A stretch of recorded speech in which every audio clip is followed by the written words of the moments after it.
केल्याने काय होतं? मित्रांनो, आपल्या आयुष्यात काही लोक अशी येतात की ती आपल्याशी नीट बोलत नाहीत. आपला अपमान करतात, आपल्याला टोमणे मारतात, आपलं मन दुखवतात आणि तरीही आपल्याकडून चांगलं वागण्याची अपेक्षा ठेवतात. अशा व्यक्तींशी बोलताना आपलं मन कायम अस्वस्थ असतं. डोक्यात विचारांची गर्दी होते आणि काय करावं ते सुचत नाही. आपण चूक केली नसतानाही आपल्याला उगाच या लोकांमुळे अपराधी असल्यासारखं वाटायला लागतं. आपल्या घरातीलच नातेवाईक, शेजारी, ऑफिसमधले कर्मचारी असे विविध लोक यात असू शकतात. दरवेळी त्यांचं बोलणं सहन करत राहिलं की आपलाच आत्मविश्वास कमी होऊ लागतो. कधी कधी वाटतं बोलू दे, त्यांना मी उत्तरच देणार नाही. पण तसं होऊ शकत नाही. अशा वेळी आपल्याला एक कठीण पण गरजेचा निर्णय घ्यावा लागतो. तो म्हणजे त्यांच्याशी पूर्णपणे बोलणं बंद करणं. बोलणं बंद करणं म्हणजे त्यांच्यापासून पळ काढणं म्हणूनच नाही. तो स्वतःला वाचवण्याचा मार्ग असतो. हा निर्णय घेताना मनाला खूप त्रास होतो. लोक काय म्हणतील याचाही विचार येतो. पण स्वतःच्या मनाची शांतता जास्त महत्वाची आहे हे कळायला लागलेलं असतं. बोलणं बंद केल्यावर आपल्यात आणि त्यांच्यातही बरेच बदल होतात. आपण कधी या गोष्टीचा विचार केला आहे का, की हे बोलणं बंद केल्यावर नेमकं काय होतं? चला तर जाणून घेऊया. एक, आपल्या मनाला सुरुवातीला शांतता मिळते. जेव्हा आपण अपमान करणाऱ्या व्यक्तीशी बोलणं बंद करतो, तेव्हा सगळ्यात आधी आपलं मन शांत व्हायला लागतं. दररोज होणारे वाद, टोमणे, उपहास अचानक थांबतात. डोक्यात सतत फिरणारे शब्द हळूहळू कमी होतात. मनावरचा ताण थोडा थोडा उतरायला लागतो. आपण सकाळी उठल्यावर आज काय ऐकावं लागेल याची भीती राहत नाही. रात्री झोपताना जुन्या बोलण्याचा विचार येत नाही. मन मोकळं व्हायला लागतं. शांततेत स्वतःचा आवाज ऐकू येतो. आपल्याला काय वाटतंय हेही कळायला लागतं. सारखं डोळ्यातून पाणी येणं कमी होतं. आयुष्यात थोडं हास्य येतं. पण लक्षात ठेवा, शांतता म्हणजे सगळं ठीक झालं असं नाही. ते तुमच्यासाठी अपमान सहन करत राहिलं की आपण स्वतःची किंमत विसरतो. त्यांच्याशी बोलणं बंद केल्यावर पहिल्यांदा आपल्याला जाणवतं की आपणही माणूस आहोत. आपल्यालाही आदर मिळायला हवा हे लक्षात येतं. समोरच्याने वाईट वागलं म्हणून आपण कमी नाही, हे हळूहळू मनात बसायला लागतं.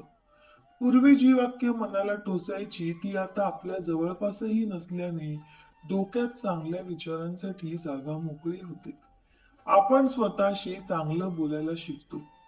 आरशात पाहताना अपराधी वाटत नाही. स्वतःला दोष देणं कमी होतं. मी एवढं सहन का केलं असा प्रश्न सतावू लागतो. तो प्रश्न दुखराच असतो, पण आपल्याला जाग करणारा असतो. आत्मसन्मान म्हणजे गर्व, स्वार्थ नाही हे स्वतःला उमगतं. आपण मर्यादेची कुठे रेषा ओढायची ते कळतं आणि ती रेषा जीवनात फार महत्वाची असते हे लक्षात घ्या. नाहीतर लोक आपल्याला हलक्यात घेतात. 3. त्यांना अपराधीपणाची जाणीव होऊ लागते. त्रास देणाऱ्या व्यक्तीशी जेव्हा तुम्ही अचानक बोलणं बंद करता, तेव्हा समोरच्या व्यक्तीला सुरुवातीला काहीच फरक पडत नाही असं वाटतं. पण हळूहळू त्यांना आतून अस्वस्थता जाणवायला लागते. पूर्वीसारखं तुम्ही प्रतिसाद देत नाही हे त्यांच्या लक्षात येतं. त्यांच्या शब्दांनी आता कुणावर परिणाम होत नाही हे त्यांना जाणवतं. मी काही जास्त बोललो का असा विचार त्यांच्या डोक्यात येऊ शकतो. कदाचित त्यांना स्वतःची चूकही दिसायला लागते. जरी ते मान्य करत नसले तरी त्यांचं मन आतून टोचत राहतं. तुम्ही गप्प राहिल्यामुळे त्यांना आरसा दिसतो. त्या आरशात त्यांचं वागणंही स्पष्ट दिसतं.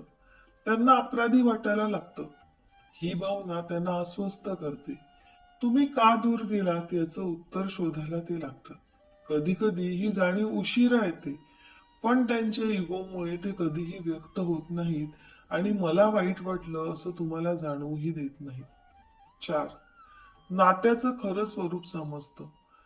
त्रास देणाऱ्या व्यक्तीशी बोलणं बंद केल्यावर समोरची व्यक्ती काय करते हे दिसायला लागतं. ती तुम्हाला शोधते का हेही कळतं. तिला तुमची किंमत आहे का हेही उघड होतं.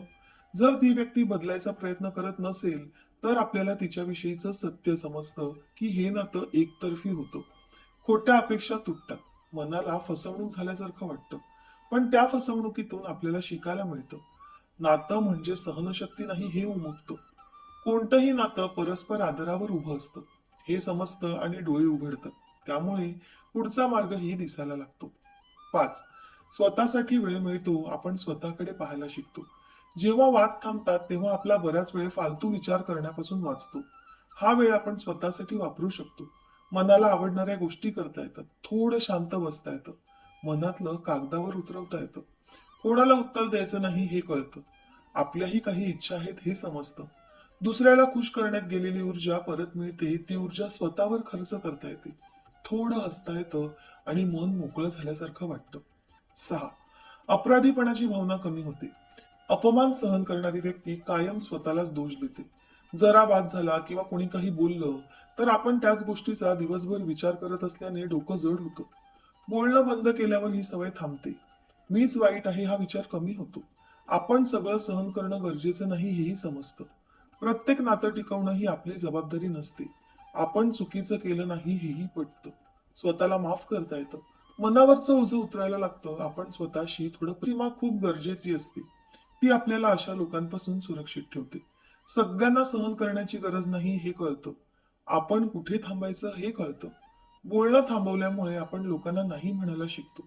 सीमा ओढणं म्हणजे उद्धटपणा नाही, तो आत्मरक्षणाचा मार्ग आहे. लोक काय म्हणतील यापेक्षा आपल्याला काय वाटतं ते जास्त महत्वाचं असतं. ही समज हळूहळू येते